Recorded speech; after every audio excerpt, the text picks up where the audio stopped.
जीव हमारी जाति है, मानव धर्म हमारा। हिंदू मुस्लिम सिख ईसाई धर्म नहीं कोई न्यारा।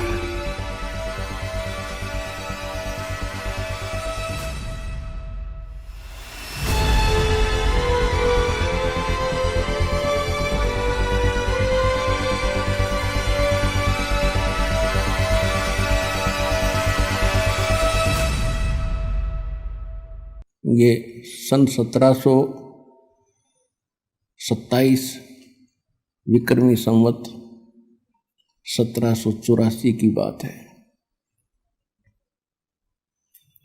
जिस दिन परमात्मा एक जिंदा महात्मा का रूप बना के अपने निज धाम सतलोक से चलकर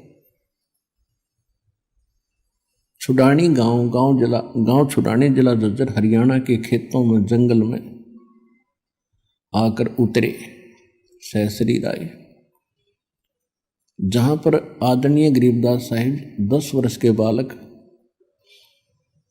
अन्य साथी ग्वालों यानी पालियों के साथ गौवे चरा रहे थे।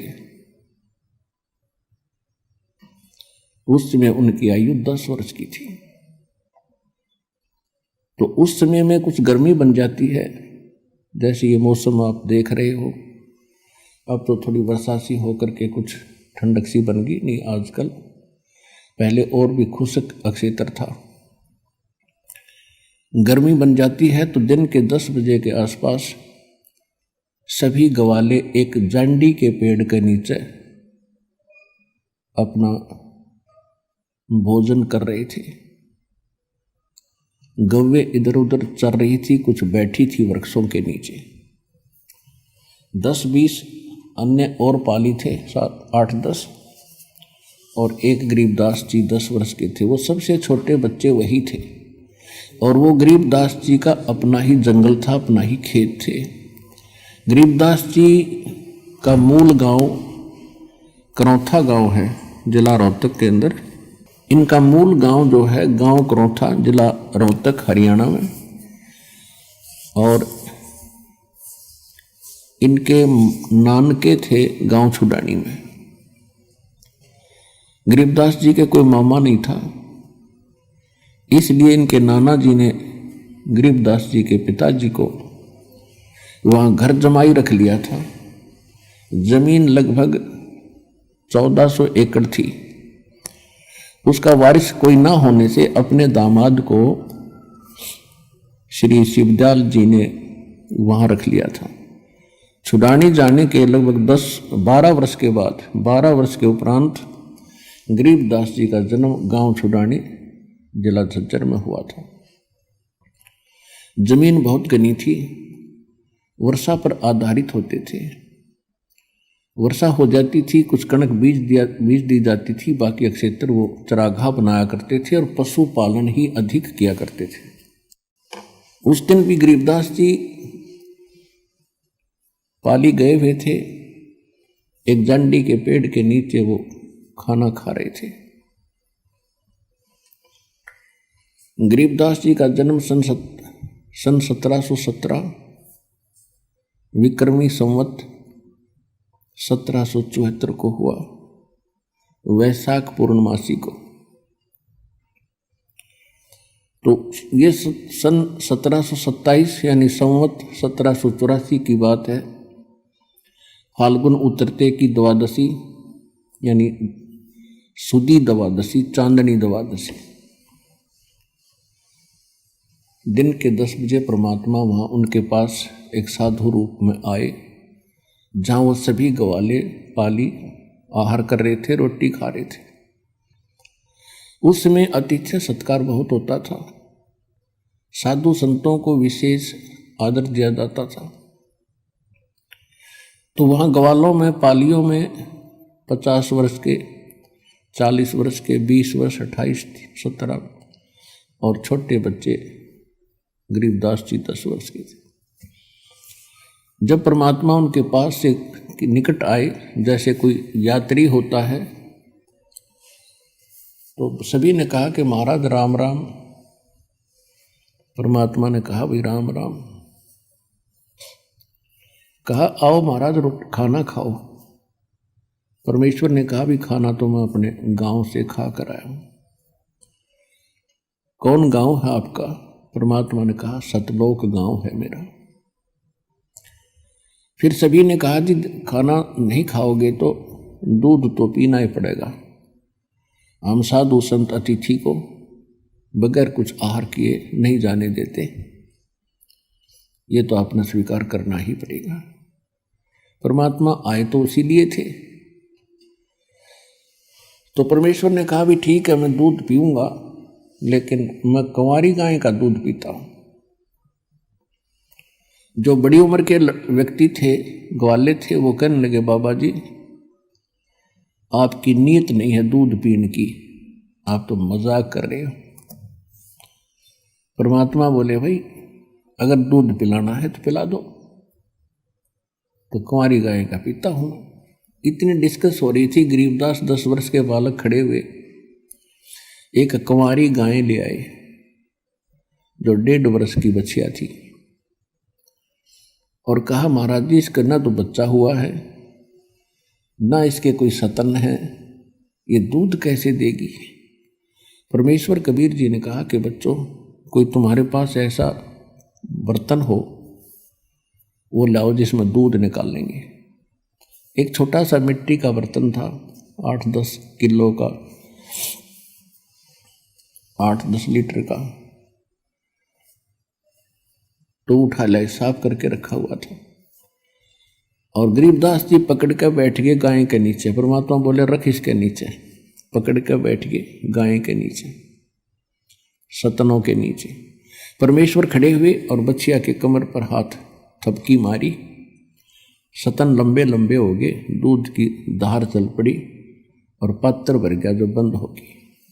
बोलो सतगुरुदेव, बंदी छोड़ कबीर साहेब की जय। अब गरीबदास जी ने, बच्चे ने कहा कि लो महाराज जी ये तो आपका ही चमत्कार है, दूध पी लो।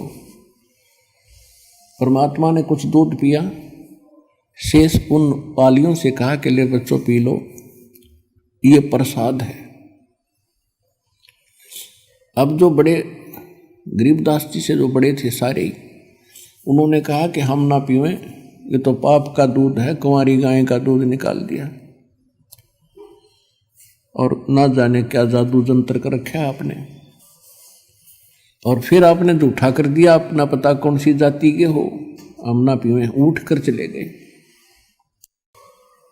अब गरीबदास जी ने कहा कि लो भगवान मुझे दे दो, आपका बनाया हुआ प्रसाद कब कब उपलब्ध हो, सौभाग्य है मेरा जो आपका झूठा दूध मुझे प्राप्त होगा, अमृत होगा। परमात्मा ने कहा था बेटा ये जादू जंत्र का नहीं है, ये यहाँ इस लोक का भी नहीं है, ये तो मेरे लोक से आया, सतलोक से, और पी लो तुम, बहुत लाभ होगा। कहते हैं सकल पदार्थ है जग माही, पर कर्महीन नर पावत माही। गरीबदास जी ने वो दूध पिया, वो सभी चले गए दूर, पाली दूसरे साइड में गऊओं को भी आंख ले गए। अब वहां रह गए वो परमात्मा और वो प्यारी आत्मा जिसके लिए मालिक आए थे। परमेश्वर ने चर्चा शुरू की कि बेटा भक्ति किया करो, परमात्मा का नाम लेना चाहिए, ये मनुष्य जीवन बार बार नहीं मिलेगा। तो गरीबदास जी जैसे बच्चे थे कहने लगे भगवान हम करते हैं, राम राम करते हैं, सीता राम करते हैं, राधे श्याम का जाप करते हैं, बजरंग बली की जय बोले, शंकर भगवान की भक्ति करें। फिर परमात्मा ने काफी देर तक उनको समझाया बेटा ये इनकी भक्ति से मोक्ष नहीं हो सकता, आपका जन्म और मृत्यु नहीं मिट सकता, आपके कर्म के अंदर यानी प्रारब्ध के अंदर जो लिखा है कोई पाप कर्म जिससे आपको कोई हानि होनी है, तो इन भगवानों की भक्ति से वो समाप्त नहीं हो सकती। इन भगवानों की भक्ति करने से आपको पुण्य और पाप दोनों ही प्राप्त होंगे। और कहते हैं पिछले ही तप से होते हैं पूर्ण हंस मुराद। ये पिछले संस्कार थे उस बालक के, एकदम उसके हृदय में एक विशेष प्रेरणा हुई कि परमात्मा, आज तक हमने यो ज्ञान कभी किसी से सुना नहीं, और ऐसा भगवान नहीं सुना जो आप बताते हो कि वो सब दुख दूर कर सकता है, हमारे प्रारब्ध यानी किस्मत लिखे हुए लेख का भी नाश कर सकता है, हमारे सब पापों का नाश करके हमें पवित्र कर सकता है और मोक्ष पूर्ण दे सकता है। और हमने तो कभी कभार स्वर्ग सुना था, उस स्वर्ग की भी जानकारी पूरी नहीं थी।